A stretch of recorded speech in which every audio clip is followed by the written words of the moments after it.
الحمد لله حمدا كثيرا طيبا مباركا فيه الحمد لله الذي بنعمته تتم الصالحات والصلاة والسلام على رسول الله وعلى آله وصحبه ومن والاه ربنا افرغ علينا صبرا وثبت أقدامنا وانصرنا على القوم الكافرين.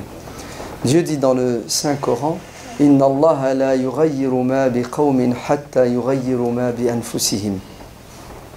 Ce verset fait allusion à une réalité dans toutes les sociétés.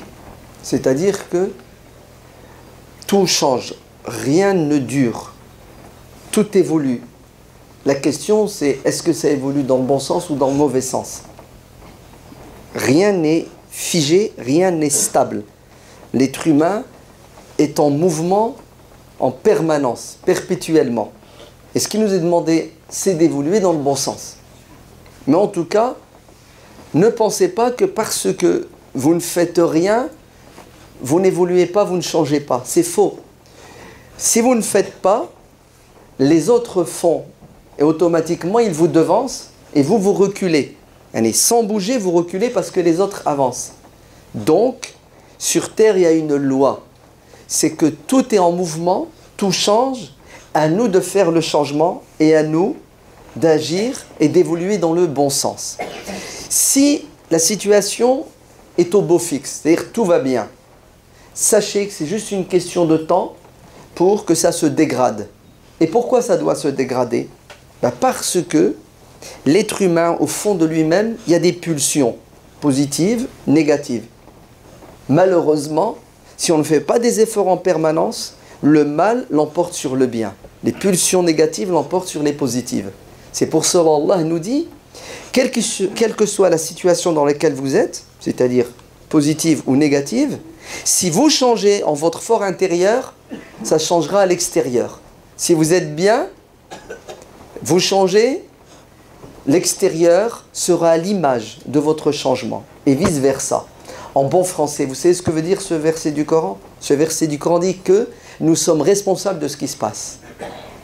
Ce qui nous arrive dans notre société, c'est le fruit de ce qui se passe à l'intérieur de nous-mêmes. C'est pour cela, Allah nous dit, si vous pensez qu'il y a des dysfonctionnements, si vous voulez que ça change et que ça aille dans le bon sens, vous devez prendre conscience que ce qui ne va pas, c'est à cause de vous. Ce n'est pas à cause de quelqu'un d'autre. C'est à cause de nous. Si ça ne va pas, c'est à cause de nous. Nous, on a toujours tendance à accuser le destin. D'accord? Et en fait, c'est une manière de se déresponsabiliser. C'est du fatalisme. C'est toujours une manière de fuir sa responsabilité. Allez, ce qui se passe, ce n'est pas à cause de moi, c'est à cause du destin. C'est faux. On ne le sait pas. Ce qui se passe de bien, c'est parce que j'ai fait des efforts et Allah m'a accompagné. Ce qui se passe de mal, c'est parce que j'ai mal agi et le diable m'a accompagné. Très bien. Écoutez ce que dit le grand Omar ibn al-Khattab radiyallahu anhu. Et Omar était un homme sage, mais un homme intelligent, quelqu'un qui voyait loin. Vous savez ce qu'il a dit? Il parle, il s'adresse au peuple. Il dit, est-ce que vous pensez que lorsque je choisis des gouverneurs, on va dire des préfets, puisque c'est le président de la République qui désigne les préfets. Et les préfets obéissent au président. Donc, le monde musulman est divisé, réparti en préfectures. Lorsque je désigne un gouverneur qui est bon et qui est juste, est-ce que vous pensez que j'ai fait mon devoir? Allez, mon devoir s'arrête à désigner les bonnes personnes à la bonne place? Vous savez ce que lui disent les musulmans? Ils disent oui, c'est bon, khalas. Tu as mis la bonne personne à la bonne place, ça va. Tu n'es plus responsable. Omar leur dit niet, c'est faux. Il ne suffit pas de désigner la bonne personne et la mettre à la bonne place. Et il faut la suivre et il faut être derrière elle. Et lui demander des comptes. En vérité, il n'y a pas de délégation en islam. C'est pas tu donnes le pouvoir à un préfet et il fait ce qu'il veut. Non. Je vais le désigner et je vais lui demander des comptes. Et s'il fait ce qui est correct, il sera maintenu au pouvoir tant qu'il est efficace. Par contre, s'il ne respecte pas la loi, s'il n'assume pas ses obligations, il est de mon devoir, de quoi? De le destituer. Omar ibn al-Khattab radiyallahu anhu dit lors d'une khutbah aux gens, au peuple, il s'adresse au peuple, il est en train de les éduquer politiquement. Ce que je viens de dire, c'est de la politique, oui ou non? Désigner des représentants, les suivre. Ben Omar continue. Il faudrait peut-être faire une thèse de doctorat et voir les discours de Omar. Est-ce qu'ils sont religieux ou politiques? En vérité, on va découvrir que 70% des discours de Omar sont politiques. C'est normal. C'était le président de la République islamique démocratique de Médine. Donc Omar faisait de la politique en permanence. C'est pour ça que Omar, c'est l'âge d'or de l'islam. La période la plus belle, qui a duré le plus longtemps, c'est laquelle? C'est la période de Omar ibn al-Khattab. C'est là où Omar a fait les fondations de la République islamique, de l'empire musulman, la civilisation musulmane. Omar, c'est un précurseur. Alors, Omar ibn al-Khattab, c'était quoi? C'était du soufisme à la bonze, à la chrétienne? Non, Omar ibn al-Khattab, c'était quelqu'un d'engagé qui était convaincu que les gens ne pourront pas pratiquer la religion s'ils n'ont pas une conscience politique éveillée. Ils ne pourront pas la pratiquer, la religion. Parce que la religion, vous savez qu'est-ce que c'est? C'est de la justice. C'est de l'égalité. La religion, c'est l'ordre. La religion, c'est le développement économique. Et Omar, il a passé toute sa vie à faire cela. Et il n'était pas seul, ce n'était pas un despote et un dictateur. Omar a fait ça avec qui? Avec les meilleurs des croyants qu'on appelle as-sahaba. Allah yabarak fikoum, s'il vous plaît. Regardez, et si vous l'avez fait, refaites-le la série Omar. Et vous allez voir que Omar ibn al-Khattab, ce qui fait sa grandeur et sa beauté, c'est le fait qu'il ait été un dirigeant juste. Bon, qu'est-ce que dit Omar aux musulmans pour les éveiller politiquement? Il leur dit, si moi, votre président, je m'égare, je me trompe, je fais n'importe quoi, qu'est-ce que vous faites? Si Omar ressuscité aujourd'hui nous posait la même question, vous savez qu'est-ce qu'on dirait? On dirait rien, parce que c'est le Jumu'ah, on ne doit pas parler, n'est-ce pas? On dirait rien. Alors que pendant le Jumu'ah, un homme le dit à Omar, si tu sors du chemin, on te remet sur le chemin. On ne te laissera pas t'égarer. On est là, on te surveille. C'est pas parce qu'on t'a choisi qu'on t'a oublié. On sera derrière toi en permanence. Et tu n'as pas le droit à la faute, ya Omar. Tu n'as pas le droit à la faute. La preuve, concrètement, ça donne quoi? C'est qu'un jour, Omar radiallahu anhu annonce aux musulmans une décision politique.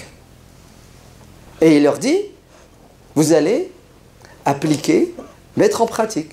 Il y a un homme qui s'est mis debout, on est en pleine Jumu'ah. Vous connaissez la sacralité de la prière du vendredi. L'homme lui dit, ya Omar, on ne t'écoutera pas, on n'obéira pas à la loi. C'est fort quand même.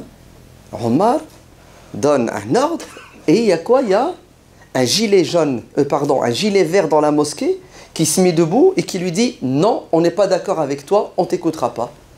Pourquoi? Parce que tu n'es pas juste, tu nous demandes de faire quelque chose et tu fais le contraire. Voilà, c'est ça qui fait la force de Omar et des gens qui vivaient à l'époque de Omar. C'est pour ça, un jour, Ali ibn Abi Talib, serrez-vous, Allah yabarak fikoum, rapprochez-vous, laissez pas de vide. Un jour, il y a quelqu'un qui a fait une remarque déplacée à Ali ibn Abi Talib. Vous savez ce qu'il lui a dit? Il lui a dit, ya Ali, comment se fait-il qu'à l'époque de Omar, il y avait la sécurité, il y avait la paix, tout allait bien. Et toi, là, depuis que tu es calife, c'est le désordre. Ouais? C'est la division, c'est la zizanie, c'est le boxon. Ouais? On est d'un air de dire, c'est de ta faute. Omar, il était bon, tout allait bien. Toi, tu es mauvais, rien ne va. Comment Ali ibn Abi Talib a répondu? C'est comment il a répondu? C'est tout à fait normal que ça allait bien à l'époque de Omar, parce que Omar, c'était le président, le responsable. Et le peuple, les administrés, c'était nous. Et Omar, il avait affaire à des gens comme moi. Et moi, aujourd'hui, j'ai affaire à des gens comme vous. Donc en fait, qu'est-ce qui a changé? C'est le peuple. À l'époque de Omar, les musulmans étaient politisés. Voilà. J'ai encore dit un gros mot. En pleine Jumu'ah, politique. C'est-à-dire, ils avaient le souci d'observer ce qui se passe dans la société, et quand quelque chose n'allait pas, ils mettaient en pratique un verset du Coran qui disait, qui dit toujours, donc c'est toujours valable pour nous, Ya'muruna bil ma'ruf wa yanhauna 'anil munkar wal mu'minuna wal mu'minat ba'duhum awliya'u ba'din. Qu'est-ce qu'ils font? Ya'muruna bil ma'ruf wa yanhauna 'anil munkari wa yuqimuna as-salata wa yu'tuna az-zakat. C'est ce que ça veut dire. C'est-à-dire les musulmans doivent être solidaires, alliés. On doit avoir un travail de groupe. On doit avoir une conscience communautaire. Pour faire quoi, ya Allah? Pour faire la prière? Ça vient après. Avant de faire la prière en groupe, de donner la zaka pour le groupe, vous savez qu'est-ce que nous devons faire d'après ce verset du Coran? Nous devons ordonner le bien et interdire le mal. C'est-à-dire on doit s'engager dans la société pour faire la promotion de tout ce qui est utile pour vivre en société. Et qu'est-ce qui est utile pour vivre en société? C'est-à-dire la démocratie, la justice, l'égalité. Et quand quelque chose ne va pas dans la société, on doit être unis pour combattre le mal, pour corriger ce qui ne va pas. C'est pas moi qui le dis, c'est le verset que je viens de vous réciter qui se trouve dans la sourate 9 Tawbah. Allez-y. Par contre, dans la même sourate, Dieu dit Al-munafiquna wal-munafiqat ba'duhum min ba'd ya'muruna bil munkar wa yanhauna 'anil ma'ruf. Oh là là. Dans la communauté musulmane, vous avez des hypocrites, hommes et femmes. Vous savez qu'est-ce qu'ils font? Ils se retrouvent entre eux pour condamner le bien, pour combattre la justice. C'est fort quand même. Hein? Au lieu de faire un travail de groupe pour l'intérêt général, ils font du sabotage parce qu'ils pensent à leur intérêt particulier, car ils sont une minorité. Donc si rien ne va à l'époque de Ali, c'est à cause de qui? C'est à cause de Ali? Pardon, c'est à cause de Macron? C'est à cause de qui? C'est à cause du peuple. Parce que c'est le peuple qui ne s'intéresse plus à ses dirigeants. Voilà, ça ne le préoccupe pas. Il a voté ou il n'a pas voté. 5 ans plus tard, il constate qu'il y a un changement positif et négatif. Non, il part déjà du principe que tous les politiques sont des pourris et la politique, ça ne sert à rien. D'ailleurs, on ne peut rien changer. Et voilà. On vient de réciter un verset du Coran qui dit que si on veut que ça change, il faut d'abord que ça change où? À l'intérieur. Qu'est-ce qui doit changer à l'intérieur? Notre manière de penser. Puisqu'avant d'agir bien, il faut bien penser.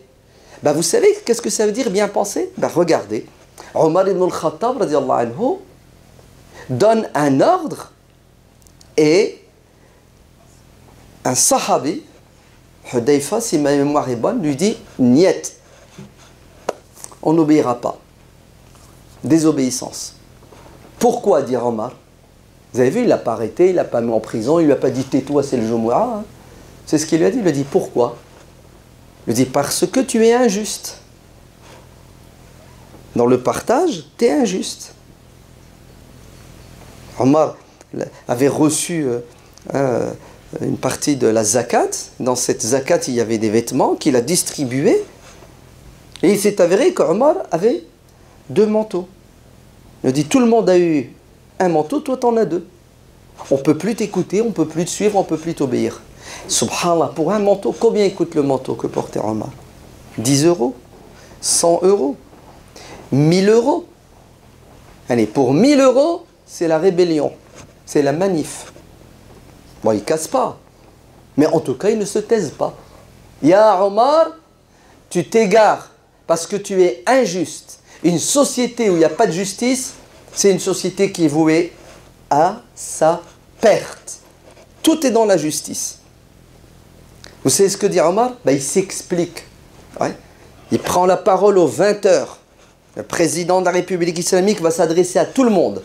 Écoutez bien, j'ai pas volé. Ouais. Transparence. C'est magnifique. Est-ce que vous savez qu'Omar a fait une loi? Vous savez c'est quoi la loi? C'est tous ceux qui font de la politique doivent afficher leur patrimoine avant, pendant et après, pour voir s'il y a un enrichissement personnel à cause de quoi? À cause de leur fonction. Franchement, c'est puissant, c'est pas puissant. Il a 1400 années de quoi? D'avance. Et nous, on a combien d'années de retard? Même l'islam des compagnons, on a du mal à le comprendre et à le mettre en pratique. On a du mal à le comprendre, à l'entendre. C'est pour ça, Wallah, tu viens le Jumu'ah, tu essaies de réveiller les consciences en disant aux gens, arrêtez de croire que notre religion c'est la prière point à la ligne. C'est faux. Le verset de la sourate dit que les musulmans doivent être unis, alliés pour faire de la politique. C'est-à-dire s'engager dans la société. Tant qu'on n'aura pas compris que notre religion nous impose l'engagement, on ne doit pas être des spectateurs, mais des acteurs. Une fois qu'Omar s'est expliqué et que les gens ont compris, c'est ce qu'ils ont dit à Omar, il dit c'est bon, tu peux continuer. On est derrière toi. Ouais. Et nous, il y a beaucoup de dysfonctionnements dans notre société. Il y a beaucoup de choses qui ne vont pas. Et qu'est-ce qu'on fait? On ne se tient même pas au courant. On ne cherche même pas à savoir. Parce qu'on considère que c'est une perte de temps. On considère que ça ne sert à rien. Mais alors là, demander aux musulmans d'aller au conseil municipal, de s'asseoir pour voir ce que Omar fait au conseil municipal et dire à Omar ibn al-Khattab, tu te trompes, ya Omar, pardon, je m'égare, dire Omer, c'est ça? On ne le fera pas. C'est pourquoi on ne le fera pas? Parce qu'on considère que c'est une perte de temps et que ça ne sert à rien. En plus, on croit qu'on ne va rien gagner. Regardez ce que je vais vous dire. Hein, je vais provoquer. Tu auras beaucoup plus de hasanat si tu vas au conseil municipal et tu surveilles Omar ibn al-Khattab pour éviter qu'il fasse une injustice que de venir prier à la mosquée. Ouais. 1000 fois plus, 1 million de fois plus. Vous savez pourquoi? Parce que le prophète alayhi salatu wassalam, dit dans le hadith rapporté par l'imam Ahmad ibn Hanbal qui est authentique, une journée que passe un dirigeant politique à rendre justice, c'est-à-dire à gérer de manière juste, équivaut à 60 années de prière nocturne et de jeûne diurne. 60 ans. Une journée d'un maire, d'un député, d'un ministre. Vous avez compris? C'est mieux que 60 années. Ouais. C'est fort quand même, non? Quand tu entends ça, tu as envie de devenir député. Oui, tu as envie d'être député, tu sais pourquoi? Pour faire ton travail, c'est-à-dire un projet de loi qui va se transformer en loi pour qu'il y ait plus de liberté en France, plus de justice. Par exemple, si tu deviens député, tu arrives à l'Assemblée nationale et tu dis, écoutez, en France, on a un problème. Oui, c'est lequel? Il n'y en a pas qu'un, il y en a plusieurs, mais bon, pour l'instant, moi, j'ai un problème en France. Oui, c'est lequel? C'est l'islamophobie. Voilà. Il y a des gens qui répandent la haine du musulman et de l'islam. Il faut arrêter ça. Comme il y avait des gens qui répandaient la haine des juifs, et on a voté une loi, la loi contre la judéophobie, c'est ça? Bravo, super loi. Ouais. Après, on avait un problème avec les homosexuels, et on a voté une loi contre l'homophobie. Mieux, on avait un problème avec les moutons que les sauvages de musulmans égorgent sauvagement, et on a voté une loi pour protéger les moutons. Là, j'applaudis pas. Hein. Ouais, on est d'accord. Donc, qu'est-ce qui reste à voter? Une loi pour empêcher les gens de quoi? De distiller la haine de l'islam et des musulmans 24 heures sur 24 dans les médias. Allez, vous vous rendez compte? Le mec qui tue 49 plus je sais combien de musulmans, et sur certains plateaux de télévision, on ramène qui pour commenter cet horrible massacre? On ramène Zemmour. C'est le comble quand même. Ouais. Zemmour, ça fait 15 ans ou 30 ans, je ne sais même plus combien d'années. Non, non, pas 30 ans parce qu'il était en Algérie. Excusez-moi, j'ai balancé son origine. Bon, bref, peu importe. Le mec, pendant des années, c'est lui qui répand la haine de l'islam, et on le ramène pour commenter quoi? Pour commenter le massacre de musulmans. Est-ce que vous voyez la gravité de la situation? Moi, le mec là qui a tué 49 personnes, est-ce que vous savez que j'ai pitié de lui? Pourquoi? Parce qu'il a été manipulé. Qui l'a rendu haineux? Qui l'a rendu haineux? C'est Zemmour, c'est Camus, c'est Finkielkraut, c'est qui? Vous les connaissez? Ouais. Ce sont eux les vrais criminels islamophobes. Une journaliste italienne s'appelle Oriana Fallaci. Ouais. Oriana Fallaci. Elle est 6 pieds sous terre, alhamdoulilah. Est-ce que vous savez qu'elle a écrit un livre, traduit en français, édité aux éditions Le Plomb? Dans le livre, c'est que du vomi, hein. Mais il y a un passage, je sais ce qu'elle dit. Elle dit, les musulmans se multiplient en France, pullulent, ouais, comme des rats. Elle nous a traités de rats qui nous multiplions à une vitesse grand V. C'est quoi la solution contre les rats? C'est quoi à votre avis? Il y a des sociétés de dératisation. Ouais. Français de Chouche, des associations qui, matin, midi et soir, disent comment on fait pour se débarrasser des musulmans. Et c'est juste une question de temps. Et heureusement qu'on a des bons services de police qui surveillent bien les mosquées. Ils ont déjà déjoué certains attentats, d'accord? Mais ils n'arriveront pas à tout déjouer. Après la Nouvelle-Zélande, c'est un autre tour. Mais on croit toujours que ça n'arrive qu'aux autres. Est-ce que vous savez qu'on peut arrêter l'hémorragie? On peut arrêter le massacre? Vous savez comment? Entrez en contact avec nos députés. Nos députés vont nous découvrir, ils vont apprendre à nous connaître. Nos députés vont tenir compte de nos doléances, c'est-à-dire des critiques que nous faisons. Et plus on est nombreux à être engagés politiquement, ouais, plus les députés tiendront compte de nos doléances. Mais si on est absent, le député il est occupé à répondre aux doléances de Brigitte Bardot pour les moutons. D'accord? Voilà, c'est aussi simple que cela. Notre péché, c'est le suivant. C'est le manque d'engagement. Faqat. Si on était engagé, croyez-moi que on vivrait en paix avec nos concitoyens non musulmans qui n'auraient plus peur de nous, parce que ceux qui font peur deviendront muets par la force de la loi. Vive la loi. Tant qu'il n'y aura pas une loi contre l'islamophobie, ça va s'aggraver et s'empirer. Je ne suis pas devin, je suis juste comme vous. Nous constatons matin, midi et soir qu'il y a de plus en plus de gens qui ont peur parce qu'on leur fait peur. Désamorçons la bombe. Allah dit dans le Coran, il y a des gens qui allument le feu de la guerre. Soyons des pompiers pour éteindre les feux.